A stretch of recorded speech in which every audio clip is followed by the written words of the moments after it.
I want to tell you why I think the Gemini is the best camera that RED's ever made.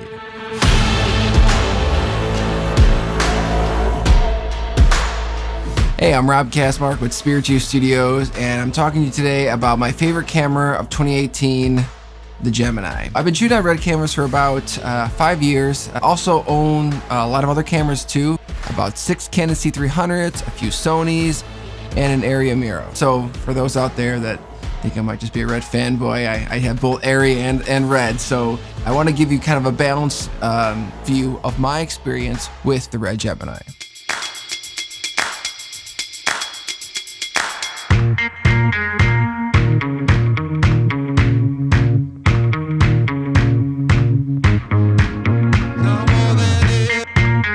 Currently, we own 2 Geminis. They've been just great workhorses, the volume work we've needed to have 2 on set pretty much at all times. The RED Gemini is a 5K camera. It has 2 modes, standard mode and low light mode. Standard mode, the base ISO is 800. Low light mode, the base ISO is 3200. And they say you lose the stop of dynamic range in low light mode. I'm sure you do. I haven't really noticed it. I mean, when I'm shooting in low light mode, it still looks just as good as in standard mode. Even in standard mode, ISO 800 on this compared to the DSMC1, the Red Dragon, is not as bright. It's definitely an improvement just all around, whether you're in low light or you're not. What attracted me the most was the Gemini's low light mode. We did this test where we looked at what the iPhone sees and then how that compares to the Gemini. This is iPhone, this is Gemini. Wow. That's insane. You look, and it's like super clean. Brandon, go in there one more time. Seeing that and then seeing that it's still RED quality in that low light was huge. And for me, not everyone needs a low light, but the type of work that we do, it's a lot of documentary stuff, a lot of run and gun.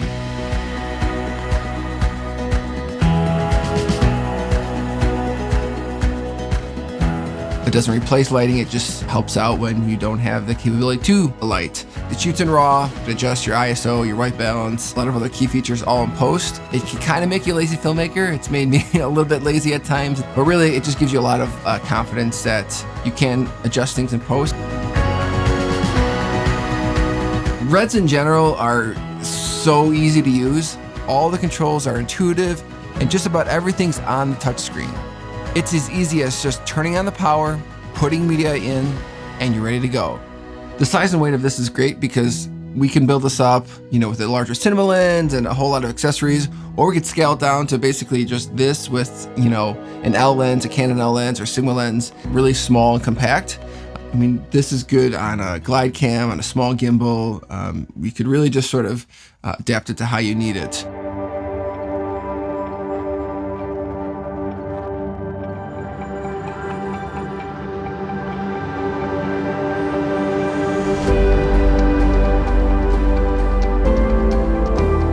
But as with any camera, there's some disadvantages too.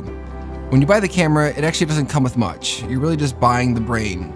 Think of it like a computer without a monitor or even a keyboard.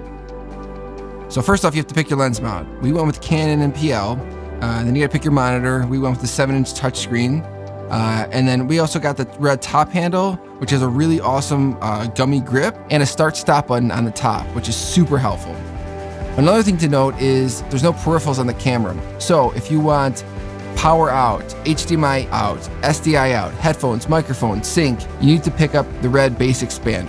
It's a great accessory, but it's one more thing that you have to buy. The camera is powered by external batteries, gold mount or V mount, so they're larger and more expensive, but they are a better long-term investment. Another disadvantage is the RED mags. So they're basically solid state drives, so they're really reliable, but they're proprietary by RED, so you can't use them on anything else. They're good, but they're gonna cost you a lot. But the biggest disadvantage, in my opinion, is the lack of built-in ND filters and the lack of proper audio controls. You can get both of those items by third parties, but I would really like it if RED had made that part of the camera or a peripheral that you can buy to add on.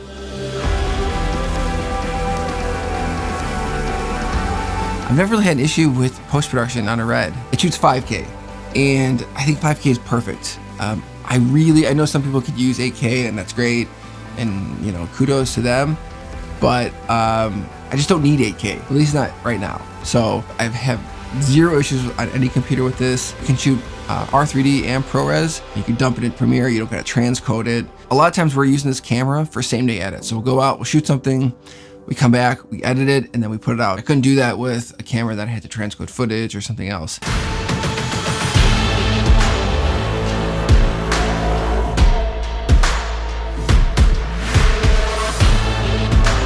I think the Gemini is the best camera of 2018. The defining feature for me is the low light. It's easy to use, the image quality is incredible, and for the money compared to what else is out there, I think it's the best bang for the buck. Know that when you do buy the camera, or if you could look at it and you're like, oh, it's 20 grand. Really, each package that we have is closer to 30. This you need to think about some more stuff.